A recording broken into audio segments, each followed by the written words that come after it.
This government meeting is brought to you by Eastworks and our local cable subscribers.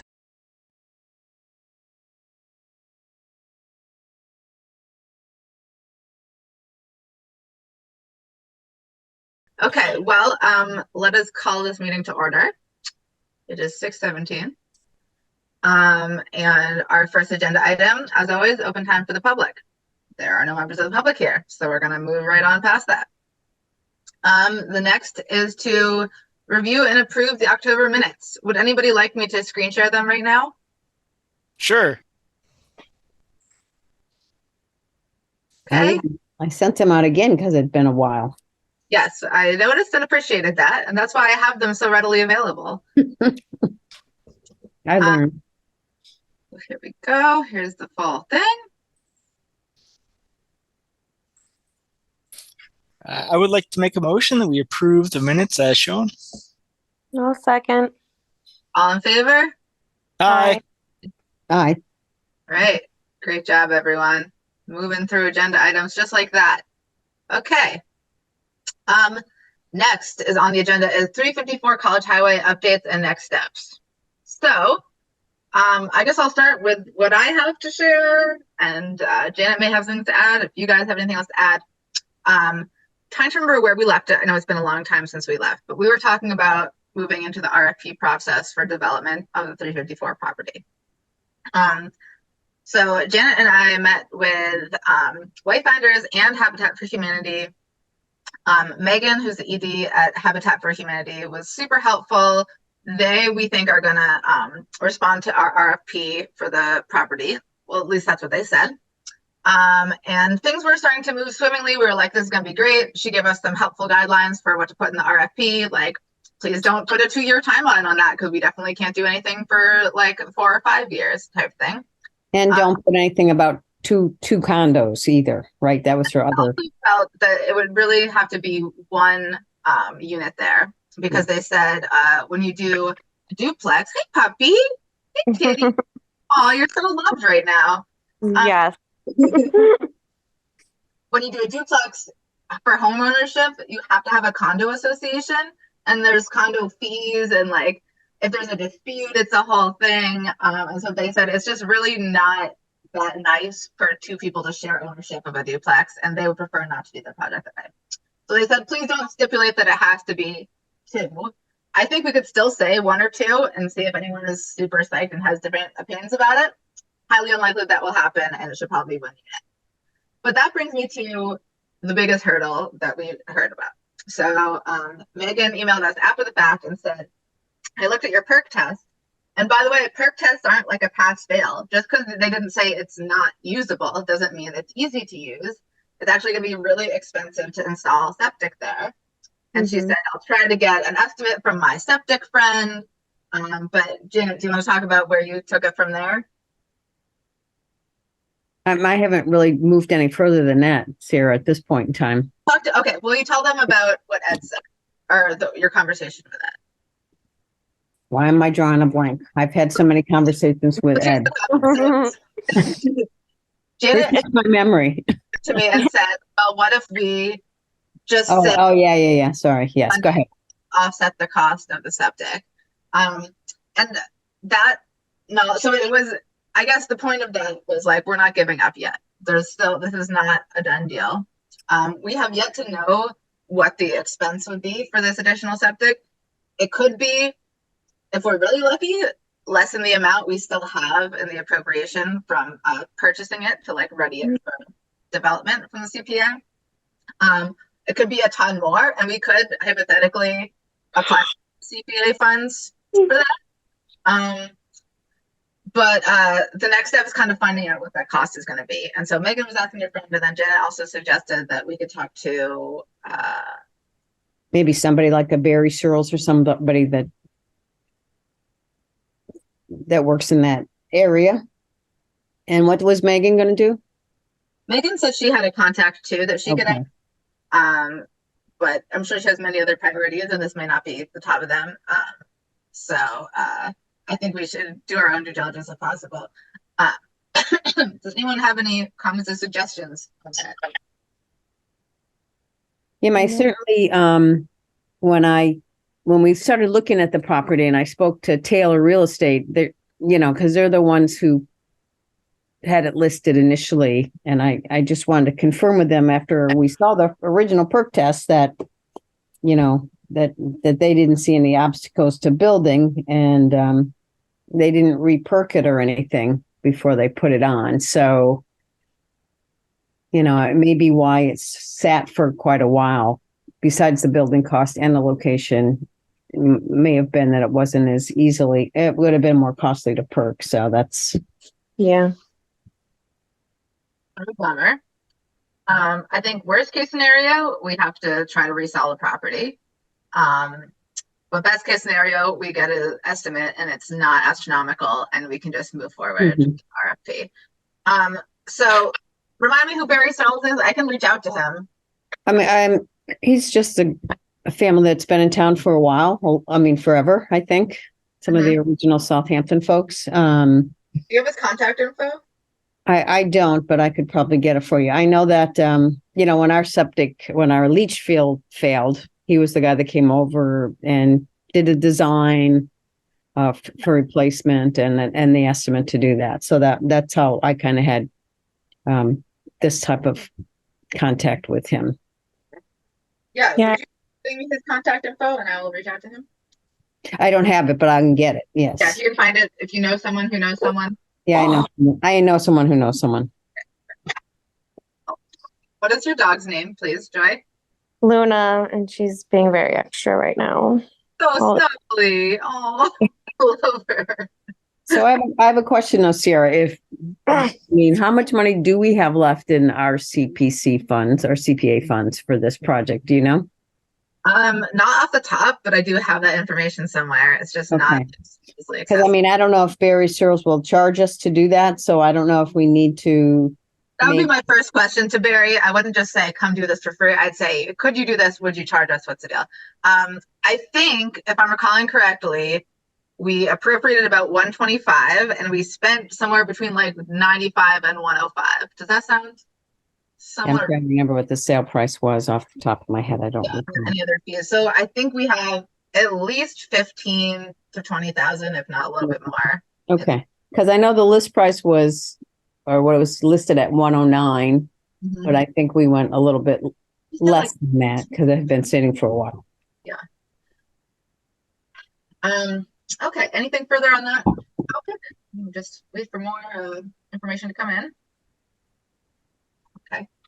Cool. Okay.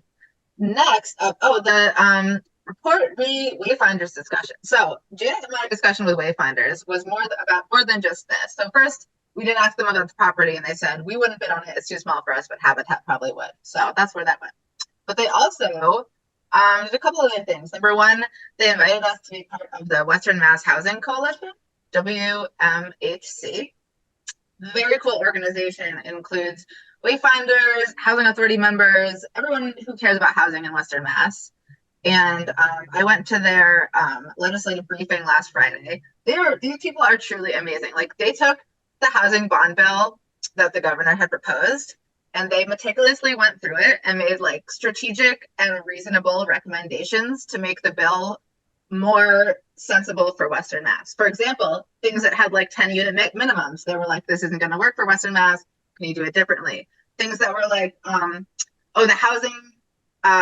Remember the thing that Jim, I think, brought up to us where you could opt in to have an extra real estate fee for certain home sales that could help fund your housing trust. It was called like the local choice or something. Each town could opt into that. Local choice initiative? That's not it, right? It's not the local choice initiative, is it? Might be. But it was specifically around getting like a fee on top of housing sales. And they recommended, so basically that bill wasn't going to apply to any of us at all because it was only for houses above a certain sale price. And so they recommended, no, it needs to be like the sale price needs to be not just some random number that only applies to expensive Boston houses. It needs to be a factor of the median income of the area. So like the sale price that's higher than this percentage of the median income. So this is all just to say that they like also came out and met with us, and we had a little conversation out at the old second Harley Davidson place. And they talked about sort of our priorities for town. And so they got input from us and everyone else before this briefing, and they just like really sent it. They had a ton of people show up. Just love them. Highly recommend any of you guys want to join them if you are excited about housing. So the other thing we talked about when we met at the Harley place on a rainy, freezing cold morning was initially we were like, well, maybe that could be a site for potential housing development. Well, it turns out Dollar Tree is buying that, so that is no longer true. They're leasing it, I think, for the record. I don't think they're buying it. So, so maybe we can get out of it. Anyway. But one thing that came up again, they were talking about some successful developments. They just did one in South Hadley, and we talked about 40R districts again. This is something that has come up time and again with us. We've had sort of other priorities on the table. But I think that getting a 40R district might be one of our best moves in the near future. So I've been looking into it a little bit more. It has to do, you have to, obviously the planning board has to get involved. You need to set up the zone, you need to write a bylaw, etc. And it's for, and we have to have enough property area to do it. I think the area around Big Y would be like a really ideal place to set up a 40R district. That's just my opinion. Even if the Harley place is not an option, because you can also connect into sewer there, which is really cool. So I'm going to personally look further into that. I have a meeting with a woman from the South Hadley like housing and conservation place that just did a 40R thing to sort of talk about processes, pitfalls, and things like that. So I have a quick question. Is that our responsibility or is that the planning board's responsibility to set up a 40R district? Yeah. I think it's kind of like the housing trust, which is that the planning board has to do it, but we have to make them do it. Yeah, I mean, I think that it's if there's a bylaw, then it should really come through with their support, I guess. Yeah, so I think another step once we get information is to have another joint meeting with the planning board. But again, I think we're the people who need to push for this if we care about it, because we need to help make it a priority on the planning board. Right. Yeah. But we do have, Dan, are you still on the planning board? Okay. Have they talked about 40R at all? Nope. Do they know what it is? Nope. Do you guys know what 40R is? You asking me? All No. three. Joy? I've heard it, but Okay. Well, I just did a little extra research, so let me tell you what I know. So it is a overlay district for smart growth and mixed use, and that's specifically housing, commercial, businesses, offices, and things like this, all in one place. They typically want it to be an area that's easily accessible by transit, or in our case, just like near enough to walk to things. Like it has to be like a desirable location for it to make sense. They want to make like a livable community. They want to sort of build a little sort of mini community there. And 20% of any housing built has to be affordable. But the idea is you intersperse the affordable housing with market rate units. So not only does that, it like concentrates growth in one area, and it prevents the pitch, obviously, is that it prevents things getting developed in like open space and areas throughout the town. It just says, okay, here is intentionally where we want housing to potentially be built. And what Wayfinders was saying is that having that zoning already in place makes it much more attractive for developers to come in and develop housing. Because if they see a spot, but they're like, oh, we have to help that town get through the zoning process, like they're not going to do that. They're like, that's not really a thing that we do. So it's really sort of an invitation to say, hey, like, and the whole town has to agree where that's going to be. So the planning board would be the ones to say, here's a place where that makes sense. But we can help give them suggestions, like, I really think it should be there. But I think, I mean, obviously there's more learning to be done. Just the 40R webpage is helpful. There's like, there's a couple examples, like Northampton has one. And it can move like relatively fast, sort of depending on the other conditions involved. But now, is Village Hill the 40R district in Northampton? I can't remember. is it kind of like what they're doing in East Hampton? Yeah, hold on 1 second. Yeah. And real quick, it's Western Mass Housing Coalition. Coalition. Okay, I wasn't sure if it was consortium or coalition. Okay, thank you. You're hard to capture in my minutes. I'm glad it's being recorded. I'm sorry, I talk fast, but as you all know, that benefited me greatly at the recent town meetings. Okay, so in Northampton, it is, let's see, Hillside Apartments. That's where it is. What are they? Hillside Apartments, and it was built in the old hospital, actually. Yeah, it's Village Hill. Yeah. Oh, okay. Do you say it was built where at the hospital? Yeah, it says Hillside Apartments, Yeah. 6 acres. So 16 acres, I mean, so it doesn't have to be huge, I guess. Right. Because we don't have a huge amount of like space we can use for that, but I definitely think it's something to explore with the planning board. So I think possibly next steps could be after I meet with Anne, the South Hadley person, who had some examples of like, she was like, nobody until now, nobody had built on it. So like, here's some of the, I think she has some pitfalls and like things to avoid. So I think I want to start there before even getting started. And then maybe we could schedule a joint meeting with planning board. Dan, is there a time of year where the planning board is less crazy busy? That might be. I mean, wintertime, usually less people are building. So, okay. Yeah. We might want to get that moving in like January or February. There you go. All right. Okay. Any other questions, comments, thoughts on that? Okay. So the next thing on the agenda, which I just lost, was report wayfinders. That's there. Okay. Recruitment of housing trustees. Okay. Yeah. So I talked to Ken recently, and I've heard that so far there are no official trustees yet. Is that true? Except for me. Except for you. Okay. I have a radical proposal that I've mentioned to all of you, but I want to be like really serious about it. I think all of us should become housing trustees, and we should dissolve the housing authority. Hear me out.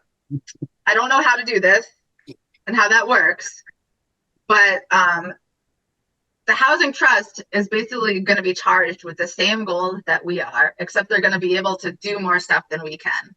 So all the same things that we are trying to do, the housing trust will also be kind of trying to do. And it's redundant to have both of us, except us, ironically named the housing authority, who have less authority than anyone. I don't know how that works, but I wanted to float that by all you experienced government people. Tell me what you think. That's an Ed question. Ed, leave it in. Janet. Well, I guess, yeah, my other question is, so if we did get properties in town that were affordable, who would manage those properties? Well, right now we only have the only properties we're looking at would be managed by the private property owner. Or like Wayfinders or Habitat. Okay. But because that's basically what housing authorities do, right? I mean, they kind of manage. I think trust hire people to do that. Say that again. I think the housing trust can hire people to manage property. But is that like, I don't know what it takes to dissolve a committee that's got like a bylaw about it. I know it hasn't always been there, and obviously the select board would have to approve all of us if we even wanted to be on there.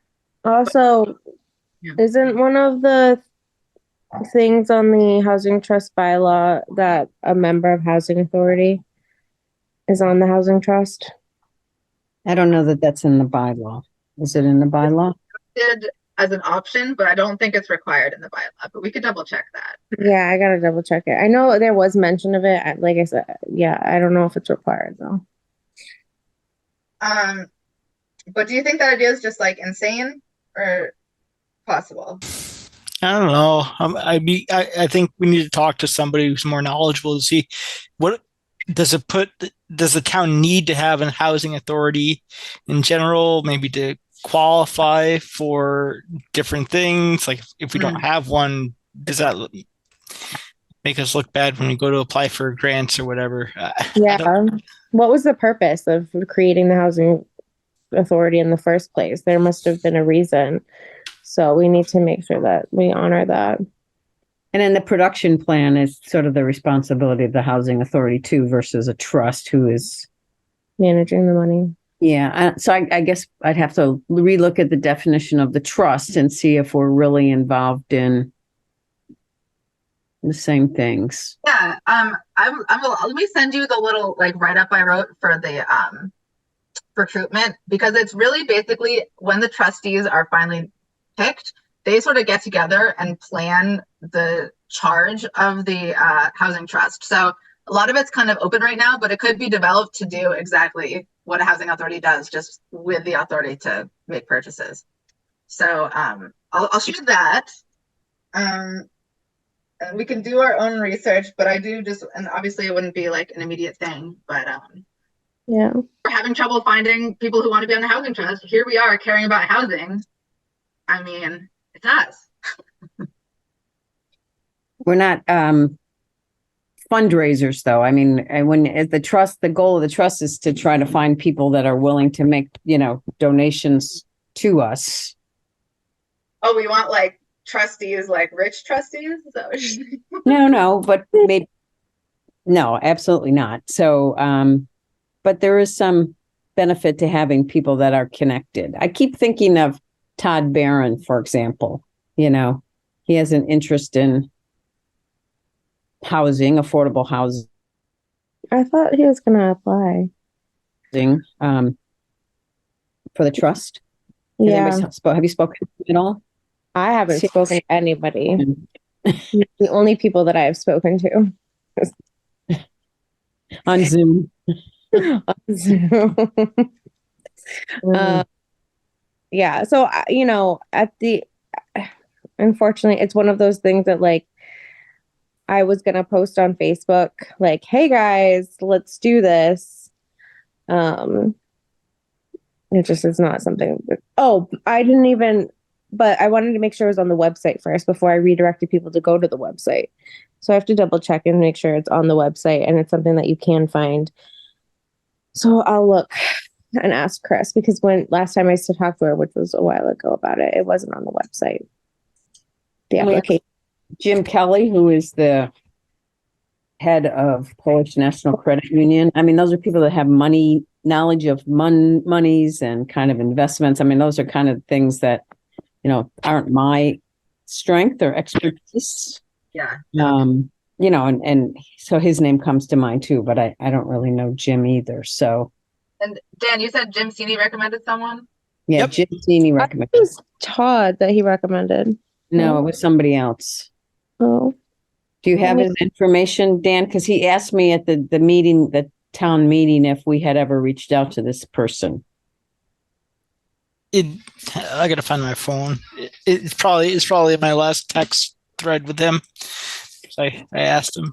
So I can also, in terms of this trust versus authority idea, maybe I'll reach out to MHP. They might have some good facts about just like, is that a foolish idea to begin with? Whereas Ed will know like our town specific, they might know like in general the field. Maybe I'll ask wayfinders too. Although do they have to be residents of Southampton? I think is that part of the bylaw? I think that was part of the bylaw. Okay. Okay. Well, is there anything else? So I guess in order to help push these things forward, let's just try to make sure that the people who are suggested to us are getting that memo, which I'll share with all of you. I know, Joy, you already have it, but I don't think Dan and Janet got it. And then, yeah, we can reread that, think about, does it really seem like the same thing as the housing authority, and are they interchangeable in certain ways or not? And we can sort of table that till the future next discussion. Okay, back to the agenda. Okay, any other thoughts and comments on this area? The housing trust is posted on the final site on our website. Oh, cool. So, yep, on October 31st at 9:14 p.m. And did you find the email from Jim Sini? It's a text. I got to find my phone first. Okay. Oh, okay. I thought it was me. Sorry. Probably under your lava lamp, which for some reason you haven't. It's just you never know what you're gonna find in here. Maybe my phone's under my cat. I gotta look. Funny. For some reason, I don't have any other business on the agenda, but is there any other business before we schedule our next meeting? think So so. nice to see y'all again. It's nice to Joy. It's nice to see you again. It's been a while. I'm glad you're still kicking. Right. Okay, so next meeting. So today is the third Wednesday? Second Wednesday of the month. So if we were to do that in January, The 10th. January 10th. Okay, I've got my one calendar. Now I have to look at my second calendar. This meeting was posted twice, right? Yes, I have been having trouble with let me tell you about that. It better be twice at all. Because sometimes you click post and it doesn't update, and so I was clicking it again. And so I did that once with the CPA, and then I deleted the meeting. But then it said CPA canceled in big letters under the one that was there. So I was like, oh no, people are gonna think it's canceled. So this time when I did the duplicate, I just kept both of them and put all the information on both of them. Makes sense. That's better. Okay, so January 10th. Let me just look. Okay, it looks clear to me. What time is this going to be? 6:15 again? Yeah, for some reason I had 6:15 on my town gov, but I had 6 on my calendar. Does anyone remember why we said 6:15 instead of 6? I thought it was at 6 until I said, oh, I looked. I was like, oh, no, I have 15 more minutes. Okay. Yeah, I think that might have been an accident. So is 6 Okay. okay with everyone? Okay, 6 p.m. January 2nd, January 10th, 6 p.m. January 10th. Of course, my pen dies now. Okay. And that's it. Do we have a motion to adjourn? Motion to adjourn. Second. All in favor? At 6:44. This government meeting is brought to you by Eastworks and our local cable subscribers.